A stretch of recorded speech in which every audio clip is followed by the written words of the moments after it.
उत्तर प्रदेश विधानसभा में 4 चरणों के मतदान हो चुके हैं। 5वें चरण का मतदान कल होगा। हमारे साथ बातचीत करने के लिए योगी सरकार के मंत्री महेश चंद्र गुप्ता जी हैं। महेश जी, आपका बहुत बहुत स्वागत है डेली इंसाइडर पर। धन्यवाद। महेश जी, बात करें तो 4 चरणों का मतदान हो चुका है, 5वें चरण का मतदान कल होगा। आपके क्षेत्र में मतदान हो चुका है, कैसा रहा है माहौल 4 चरणों में भारतीय जनता पार्टी का? जो माहौल दिखा है वो वास्तव में बहुत अच्छा माहौल भारतीय जनता पार्टी के पक्ष में है। आम जनता के मन में ये भाव है कि ये सुरक्षा, ये सरकार जो हमको सुरक्षा भी दे रही है, सम्मान भी दे रही है और पूरी हमारी जो हमारी पूर्ति है, हमारी उन चीज़ों की पूर्ति भी कर रही है। तो वास्तव में इससे अच्छी सरकार और उन्हें क्या मिलेगी। तो लोगों के, आम जन के मन में भावना है और ये भावना भी है कि जिस प्रकार से पीछे वैश्विक महामारी काल था, उसमें बेचारे किसान परेशान थे, गरीब आदमी परेशान था, अन्न की भी समस्या आ गई थी। लेकिन उस समय माननीय मुख्यमंत्री जी ने और माननीय प्रधानमंत्री जी की तरफ से अलग अलग से जो राशन मिला, और वो राशन आज भी मिल रहा है। जहाँ गेहूँ मिल रही है, गेहूँ है और चावल है, चना है, चीनी है, तेल है और नमक तक की चिंता सरकार कर रही है। तो लोगों के मन में ये भाव है, जो हमारे इस तरह के हाल की जिन्होंने चिंता की, तो हमको वोट उन्हें ही देना है। तो इस प्रकार से जो मुझे लगा वो माहौल है। दूसरी बात उनके मन में है कि हमारी सुरक्षा है। आज आम व्यक्ति सुरक्षित महसूस कर रहा है। पहले हमारी बेटियां सुरक्षित नहीं थी, स्कूलों में जाना धीरे धीरे करके बंद कर दिया, लोग भर्तियां कसते थे। आज किसी की हिम्मत नहीं है कि जरा भी कोई भर्ती कसे। आज मैं ये कह सकता हूँ, जिस प्रकार से पहले गुंडागर्दी चरम सीमा पर थी, हम रात को सोते थे तो ये लगता था कि सुबह को हमारा जो प्लाट है उस पर कोई कब्जा ना कर ले। इस तरह का माहौल था, गुंडागर्दी चरम सीमा पर थी। हमारा किसान जो है, जब ट्यूबवेल पर भराई करने रात में जाता, क्योंकि बिजली पहले रात में थोड़ी बहुत आती थी, ट्यूबवेल भराई करने रात में बिजली उस पर जाता था, तो उसकी घर से जाता तो भैंस खुल जाती थी और ट्यूबवेल से जब वापस आता तो वहाँ मोटर खुल जाती थी। इसलिए सब परेशान थे और कोई लोग सुनने को राजी नहीं था। मैं एक उदाहरण सुना सकता हूँ अपनी विधानसभा क्षेत्र का। मेरी विधानसभा में गाँव ब्यौर पड़ता है और ब्यौर में समाजवादी पार्टी के शासन में 95-96 भैंसें वहाँ से चोरी हो गई और एक भी पुलिस ने न चोर पकड़ा न भैंस बरामद हुई। जब मैं उस गांव में गया तो उन लोगों ने मुझसे कहा, तो मैंने वहाँ के एसओ से कहा, उन्होंने कहा हमारे सीओ साहब बात कर लो। जब मैंने सीओ साहब से बात की तो उन्होंने क्या कहा, उन्होंने कहा जो चोर हैं सर वो वहीं बैठे मिलते हैं। अब आप समझ, जो प्रतिनिधि थे या जो भी लोग हैं सभा के नेता थे वहीं बैठे मिलते हैं, तो इसलिए हम हाथ नहीं आ सकते। आज इतना अंतर है, अगर वो चोर अगर हमारे किसी भी नेता के यहाँ हो, महेश गुप्ता के ही क्यों ना हो, तो पुलिस उनको आज पकड़ ले जाएगी। तो आज इतना अच्छी सुरक्षा सब लोगों को मिली है। तो जनता के आम मन में ये भावना है कि हम हर हालत में वोट भारतीय जनता पार्टी को देंगे, योगी सरकार को देंगे। मंत्री जी, बात करें तो दावे किए जा रहे हैं तमाम काम को लेकर योगी सरकार में, तमाम योजनाएं, चाहे वो गरीब किसान नौजवान की बात की जाती है, इसके बावजूद भी ज़मीन पर एंटी इनकम्बेंसी देखने को मिल रहा है। ये कहा जा रहा है कि जो विधायक रहे हैं वो क्षेत्रों में नहीं गए हैं, क्षेत्रों में विकास उतना नहीं हो पाया है, सिर्फ कागजों में रहे। ये समाजवादी पार्टी और तमाम विपक्षी दल जो है उनका आरोप है कि एंटी इनकम्बेंसी का जो माहौल है वो देखने को मिला है। तो कहीं ना कहीं क्या ये अगर एंटी इनकम्बेंसी होती है तो इससे भारतीय जनता पार्टी को नुकसान होगा? क्योंकि 2017 में एक प्रचंड बहुमत आई थी, तो क्या इस बार वो आंकड़े इस बार छू पाएंगे? देखिए, विकास की बात रही, सच्चाई तो ये, इतना विकास आज तक कहीं किसी विधानसभा में नहीं हुआ। माननीय मुख्यमंत्री के द्वारा जितने भी कार्य हुए हैं, यानी हर एक विधानसभा में एक पौराणिक स्थल जिसको लगभग 50 लाख रुपए दिए हैं। पहले भी लगभग 5 करोड़ की सड़कें दी, इस बार भी अलग से सड़कें दी। निधि तो है, वो लगती है। उससे अलग हमारे उप मुख्यमंत्री माननीय केशव प्रसाद जी के पास जो भी विधायक लेके गए वो सब सड़कें हुई। इतनी सड़कों का विकास और कई तरह का विकास, विद्यालय हैं, डिग्री कॉलेज हैं, हॉस्पिटल हैं, ये सब विधानसभा में हुए हैं। अब रही विधायकों की, ये बात कहीं हद तक हो सकती है, जैसे विधायक कम सक्रिय रहे हों, सब जगह की बात हो सकती है। मैं अपने पे भी लागू कर सकता हूँ, हो सकता है मैंने कम सेवा की हो, लेकिन विकास बहुत किया है। अच्छा, जो मौजूदा हाल होते हैं उनसे लोगों की अपेक्षा भी बहुत ज़्यादा होती है। जब अपेक्षा होती है तो हो सकता है उतना काम ना हुआ हो, लेकिन काम ना होने के बावजूद भी वो जनता में जो भाव है, मैं उसका एक उदाहरण सुना सकता हूँ कि जब हमारे अभी तक टिकट जब तक फाइनल हुए तो एक हमारे मेरे विधानसभा में एक गाँव है कोनार, और कोनार उसमें 99% एससी समाज है। एक परिवार ब्राह्मण परिवार है और सब एससी है टोटली। उस परिवार में उस गांव से एक हमारे कार्यकर्ता का फ़ोन आता है मेरे पास। उन्होंने कहा, मंत्री जी टिकट कब फाइनल हो रहे हैं। मैंने कहा 2-4 दिन में हो जाएगा। कि बाबूजी करा लेना। मैंने चलो हो जाएगा। इतने में उसने कहा मेरे चचा से बात कर लो। जब मैंने उनके चचा जो बुजुर्ग थे, मैंने उनसे कहा राम राम, उन्होंने मुझसे कहा राम राम, और उन्होंने कहा मंत्री जी टिकट योगी और मोदी वालों लियो, अगर मोदी और योगी को टिकट ना लाए तो हमारे गांव में मत ही हो। अरे मैं इससे बड़ा उदाहरण क्या हो सकता है। तो हो सकता है विधायकों की कुछ कमी रही हो, लेकिन आम आदमी के अंदर ये भावना थी हमें जो वोट मोदी और योगी को देना है, जो हमारी चिंता करते हैं, हमारे देश की चिंता करते हैं, देश का नाम हमारा सर्वोपर करते हैं।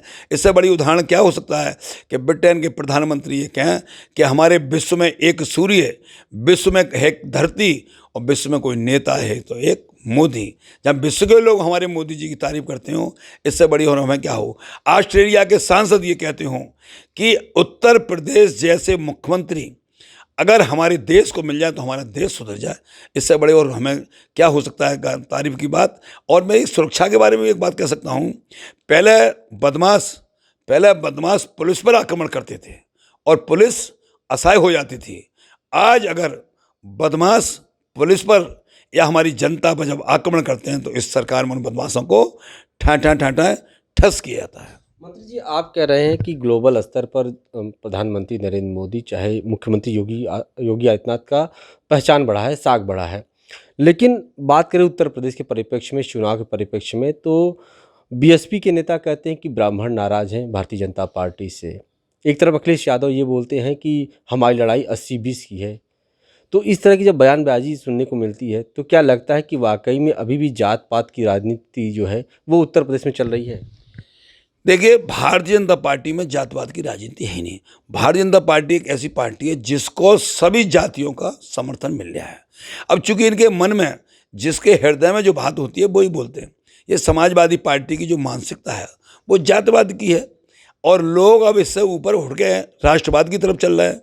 तो ये जो जातवाद की बात है इनकी अब आगे नहीं चल पा रही। मैं ये कह सकता हूँ जब जिस समय इनकी सरकार थी तो इन्होंने नौकरियाँ दी तो अपने उधर शहरी क्षेत्र में, उधर के क्षेत्र में आम लोगों को कहाँ मिल पाई उस समय। तो मैं ये कह सकता हूँ ये केवल आज हम ये कह सकते हैं हमारे इस शासन के अंदर जितनी नौकरियाँ 5.5 लाख या 6 लाख जो नौकरियाँ दी हैं, एक भी बंदा, एक भी व्यक्ति कोई कह नहीं सकता कि उससे 1 रुपये कहीं रिश्वत गया हो, कहीं कोई सिफारिश चली हो ना। पहले लोग थैला लेके चलते थे, हमारे बेटे की नौकरी लगवा दो, हम अपनी ज़मीन बेच लेंगे।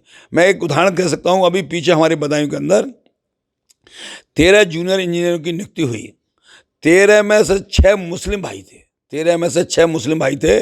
और एक व्यक्ति से मैंने पूछा भाई बताओ कैसा रहा, उसकी आंखों में आंसू आ गए कि इस सरकार के अंदर जितनी ईमानदारी से काम है, उसके पिता ने मुझसे कहा इस सरकार में जितनी ईमानदारी से काम हुए मैं इस योगी जी का एहसान भूल नहीं सकता। मुझे बगैर मेहनत के और बगैर सिफारिश के, बगैर पैसे के मेरे बेटे को नौकरी मिली है। तो ये हमारे शासन का न्याय है। मंत्री जी, बात करें तो हमेशा चुनाव में विकास का मुद्दा भारतीय जनता पार्टी उठाती रही है। हमेशा से ये कहा जाता है कि वो विकास के मुद्दे पर चुनाव लड़ रही है। लेकिन 2022 की जो चुनाव है अब वो विकास से चलते चलते बुलडोजर पर आ चुका है। कल का एक वीडियो वायरल हुआ था जिसमें मुख्यमंत्री योगी आदित्यनाथ जनसभा में जा रहे थे और ऊपर से उन्होंने देखा अपने हेलीकॉप्टर से कि बुलडोजर खड़ा है। तो कहीं ना कहीं अब जो बातें हैं, चाहे अखिलेश यादव ने भी कहा था कि बाबा का बुलडोजर जो है वो चल रहा है उत्तर प्रदेश में, वहीं अब भारतीय जनता पार्टी भी अब बुलडोजर को लेकर आगे बढ़ रही। तो क्या माना जाए कि अब विकास की बातें छोड़कर बुलडोजर पर चुनाव लड़ा जाएगा 3 चरणों में? नहीं, विकास की बात तो है ही है, लेकिन बुलडोजर की बात है जो माफिया, आप बताइए, मुख्तार अंसारी जैसे माफिया, अतीक अहमद जैसे माफिया, विकास दुबे जैसे माफिया, और भी जो माफिया थे हैं, इन्होंने गरीबों की ज़मीनों पर छीन के बिल्डिंगें बना ली थी हैं, और सेठ लोगों से पैसा लेकर उस पर बिल्डिंगें बना ली थी। तो मैं ये कह सकता हूँ आज हमारे माननीय योगी जी ने कहा जिन गरीबों की ज़मीनों पर से तुमने जबरदस्ती कोठियाँ बनाई हैं उन सब पर उन्होंने बुलडोजर चलवा दिया, और वो ज़मीनें उन गरीबों को उनकी कोठियाँ बन रही हैं, उनके मकान बन रहे हैं। इससे बड़ी और क्या बात होती है। आज हम कह सकते हैं जो अतिक्रमण करेंगे, जो अलग चलेंगे, तो उस पर जब अतिक्रमण को तो हटाई जाता है तो उस पर बुलडोजर चलेगा, इसमें कोई बात नहीं है। आखिरी सवाल ये कि 4 चरणों के मतदान हो चुके हैं, 5वें चरण का मतदान कल होना है, 3 चरण बचे हुए हैं। क्या लगता है कि इस बार भारतीय जनता पार्टी की कितनी सीटें आ रही हैं? मैं ये कह सकता हूँ भारतीय जनता पार्टी भारी बहुमत से अपनी सरकार बनाएगी, और जो जो लोग छोड़ के गए भाजपा को छोड़ के, एक राष्ट्रवादी विचारधारा को छोड़ गए हैं। और मैं तो ये मानता हूँ, जैसे भगवान कृष्ण ने महाभारत के युद्ध में कहा था, जिन्हें धर्म का पक्ष लेना हो वो पांडवों के साथ चले जाएं, और जिन्हें अधर्म का पक्ष लेना हो वो कौरवों के साथ चले जाएं। ऐसे ही आज भी वास्तव में जो धर्म युद्ध है, आज हमारे प्रदेश की जनता जो सुखी है, उस सबके मन में भाव है। तो आज भी जिन्हें धर्म युद्ध, जिन्हें धर्म के साथ देना है, वो भारतीय जनता पार्टी के साथ जाएं, क्योंकि भारतीय जनता पार्टी में न्याय है, आज सुरक्षा है, और हमारे जो आस्था के केंद्र बिंदु हैं, आज भगवान राम का मंदिर है। बात उसकी नहीं है, 500 साल पहले बाबर का सेनापति मीर बांकी, उसने हमारी राष्ट्र की धरोहर, हमारे प्रभु राम का मंदिर ध्वस्त किया, हमारी आस्था को चोट पहुंचाई। आज आप बताइए, उस पर लाखों लोग बलिदान हुए, कितने राजाओं ने उस पर युद्ध किया, लाखों हमारे बलिदान हो गए, कितनी बहनों ने अपने भाइयों को बलिदान कर दिया, कितने पिताओं ने अपने पुत्रों को बलिदान कर दिया, कितने पुत्रों ने अपने पिता को बलिदान कर दिया, कितनी माताओं ने अपने बेटों को उस पर बलिदान कर दिया। आज हम वो चीज़, हम राम मंदिर हम आज बनवा रहे हैं। आज मोदी और योगी जी, आज कमल के बटन की वजह से हमारा राम मंदिर बनना है, और ऐसा राम मंदिर जिसमें 20,000 लोग एक साथ आरती गाया करेंगे। उस राम मंदिर में एक भी कील नहीं होगी, लोहे की एक भी कील नहीं होगी, और विश्व का अनूठा मंदिर होगा, विश्व का अनोखा मंदिर होगा। और वो अयोध्या अब ऐसी बसाई जाएगी जैसे प्रभु राम के जो पूर्वज थे, राजा इक्ष्वाकु, उनके ज़माने में जैसी अयोध्या थी वैसी बसाई जाएगी। आज मथुरा के अंदर आज 10 किलोमीटर ना कोई शराब ना कोई मांस बेच सकता, तो इससे बड़ा और हमारा आस्था के बिंदु क्या होते हैं। आज बनारस के अंदर जो बनारस में कॉरिडोर बन रहा है, उस कॉरिडोर को देखिए, आज गंगा जी से सीधा हम मंदिर को दर्शन कर सकते हैं। हमारे मोदी जी ने कितना किया है। आज हमारे प्रधानमंत्री जी सोमनाथ जाते हैं, बद्रीनाथ जाते हैं, केदारनाथ जाते हैं, पशुपतिनाथ जाते हैं। आज हमारी संस्कृति विश्व के अंदर पहुंची है। आप बताइए, अमेरिका का राष्ट्रपति, पूर्व राष्ट्रपति बराक ओबामा कहते हैं, जब मैं बजरंगबली को देखता हूं तो मुझ में ताकत आ जाती है, और महात्मा बुद्ध को देखता हूं तो शांति आ जाती है। ये क्या हमारी संस्कृति पहुंच रही है, पहुंच रही है। जापान का राष्ट्रपति कहते हैं, जब मैं माँ गंगा की आरती गाता हूं, जब गंगा मैया की आरती गाता हूं तो मुझे परम सुख की प्राप्ति होती है।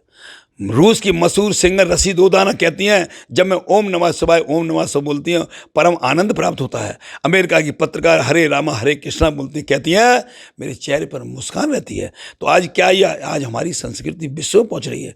जब हमारी संस्कृति विश्व में पहुंच रही है, और आज हमारा जिस प्रकार से, इससे बड़ा और उदाहरण क्या हो सकता है। जिस कश्मीर के अंदर अत्याचार होता था, हमारी बहन बेटी मंडप पर बैठी होती थी, और अत्याचारी उस पर मंडप पर से हमारी बेटी को उठाए ले जाते थे, और सरकार ने सब आशाएं थी। आज मोदी जी का जमाना है। आज वहां पर जिस तरह लाल चौक पर तिरंगा झंडा नहीं फहरता था, आज उस लाल चौक पर तिरंगा झंडा तो फहरता ही फहरता है। और 32 वर्ष बाद भगवान कृष्ण के जन्म स्थान पर, भगवान कृष्ण के जन्मदिन पर वहाँ भगवान कृष्ण की झांकी निकलती है, जन्माष्टमी मनाई जाती है। इससे बड़ा हमें उदाहरण क्या है। जो हमारे मंदिर वहाँ पर पहले ध्वस्त हो गए थे, आज वहाँ पर शिव धुन, राम धुन और बजरंगबली, एक ये हमारा चालीसा, आज वो सब मंदिर बना चालू हो गए। तो मैं ये कह सकता हूँ कि वास्तव में जो इस समय लोगों के मन में भाव है कि हमने अगर इस समय भाजपा को छोड़ दिया, चूक दे, तो बहुत बड़ा पछतावा होगा। मैं ये कह सकता हूँ, लोग कहते हैं कि हम महाराणा प्रताप के वंशज हैं, हम महाराणा प्रताप के वंशज हैं, जयचंद के भी वंशज होंगे, लेकिन कोई नहीं कहता हम जयचंद के वंशज हैं, सब कहते हैं महाराणा प्रताप के वंशज हैं। ऐसे ही जिसकी वजह से आज हमारे देश का मान सम्मान बढ़ा है, आज विश्व में हमारा डंका बजा है, तो लोग, हमारी जो पीढ़ियाँ होंगी, वो हम लोगों को, जो भारतीय जनता पार्टी जिन्होंने ये योगी सरकार बनवाई है, मोदी सरकार बनाई है, वो कहेंगे हमारे पूर्वज ने मोदी सरकार बनवाई, योगी सरकार बनवाई, और उन सरकारों में हमारे आस्था के केंद्र, हमारा स्वाभिमान बचा, हमारी बहन बेटी बची, हमारा सब कुछ बचा, हमारी इज्जत उसमें बची, हमारे सब साथ अच्छा हुआ। तो वो उनको अपना बताएंगे, और इन विरोधियों की पार्टी को, नीचे के बच्चे कोई नहीं बताएंगे कि हम इस पार्टी के हमारे को थे। ये थे हमारे योगी सरकार के मंत्री महेश चंद्र गुप्ता जी, जिन्होंने साफ तौर पर दावा किया कि जिस तरीके से योगी सरकार ने काम किया है, केंद्र में मोदी सरकार ने काम किया है, उसी को देखते हुए जनता एक बार फिर भारतीय जनता पार्टी पर भरोसा जताएगी। फिलहाल नतीजे तो 10 मार्च को आएंगे, लेकिन जो दावे हैं वो साफ तौर पर यही बताए जा रहे हैं कि एक बार फिर उत्तर प्रदेश में कमल खिलने वाला है। अपने सहयोगी के साथ अश्विनी सिंह, डेली इंसेंटर, लखनऊ। यूपी और देश दुनिया की तमाम ताजा तरीन खबरों के लिए आज ही गूगल प्ले स्टोर से इंस्टॉल करें हमारा तेजी से उभरता न्यूज ऐप डेली इंसाइडर।